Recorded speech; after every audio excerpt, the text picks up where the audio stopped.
aquest govern el que hem tingut és una ministra que teixia a favor del canvi climàtic, com el mite de Penélope. La ministra Narbona teixia a favor del canvi climàtic. I per la nit arribava Magdalena Álvarez, el senyor Clos i el senyor Solbes i començaven a desteixir. Quan acabava el dia no és que estiguéssim igual, estàvem pitjor, perquè havíem perdut el temps i perquè no havíem fet polítiques efectives que ens fessin ser més eficients energèticament i que ens permetessin dir que complim amb la lluita contra el canvi climàtic. I avui, per preocupar-se, el que cal fer és discursos i polítiques. I per això nosaltres diem política concreta, acabar amb el papanatisme de l'AVE, acabar en definitiva amb això de que serem el país amb més quilòmetres d'AVE del planeta. Sabeu què volem? Ser el país amb infraestructura del dia a dia, poder agafar el tren, moure'ns de forma raonable i amb inversions efectives que canviïn la realitat. D'aquí pocs dies arribarà l'AVE a Barcelona. Més de 600 quilòmetres en menys de 3 hores. Prodigiós. La gent de Manlleu, poc més de 60 quilòmetres. 10 vegades menys que Madrid. Prop de les 2 hores per venir de Manlleu a Barcelona. És un despropòsit. I davant dels despropòsits, el que li hem de dir a la ciutadania, el que ens hem de dir tots i totes, que el que cal és sentit comú.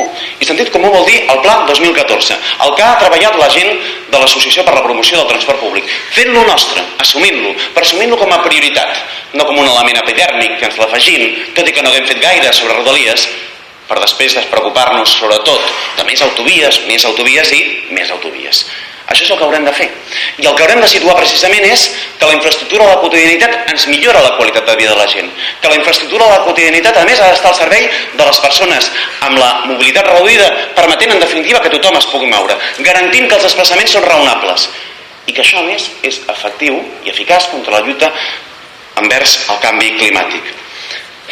Preocupar-se del repte moral que significa el canvi climàtic vol dir enfrontar-se als poderosos. I igual que per fer una truita s'hauran de trencar alguns ous, amb el sector elèctric haurem de fer una llei d'estalvi i eficiència que acabi en privilegis i que suposi estalvi i eficiència de forma eficaç. Tan senzill com això. Tan simple com això.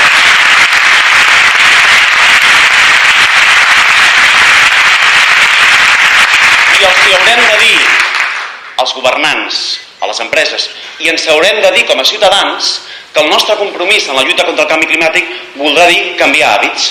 I això voldrà dir fiscalitat diferent, una fiscalitat verda, que no vulgui dir necessàriament pagar més, sinó pagar diferent, que no signifiqui que avui l'estat espanyol és el país més ineficient d'Europa, que per créixer en PIB necessitem continuar creixent en la demanda energètica.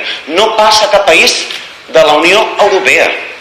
Però a casa nostra passa. Haurem de dir que això s'ha de traduir en una política més eficaç i amb una llei de renovables que doni estabilitat en el sector.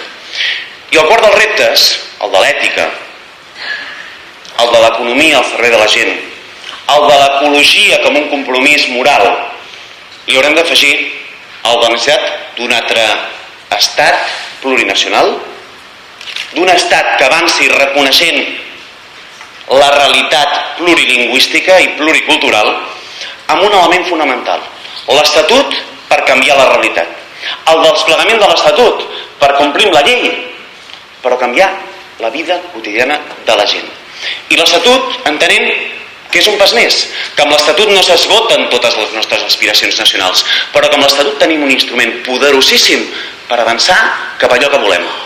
Un estat plurinacional, plurilingüe, que reconegui allò que som i en el que, en definitiva, puguem sentir-nos còmodes canviant aquesta realitat que volen alguns tancar d'una vegada per totes i que nosaltres no acceptarem que es tanqui.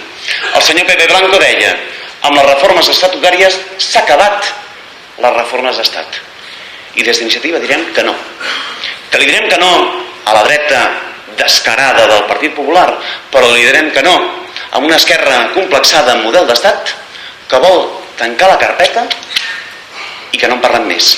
I per això situarem l'Estatut com un instrument per canviar la vida de la gent, però com un instrument també per canviar la realitat de l'Estat. I entenem, en definitiva, que haurem de posar una proposta damunt de la taula de reforma constitucional.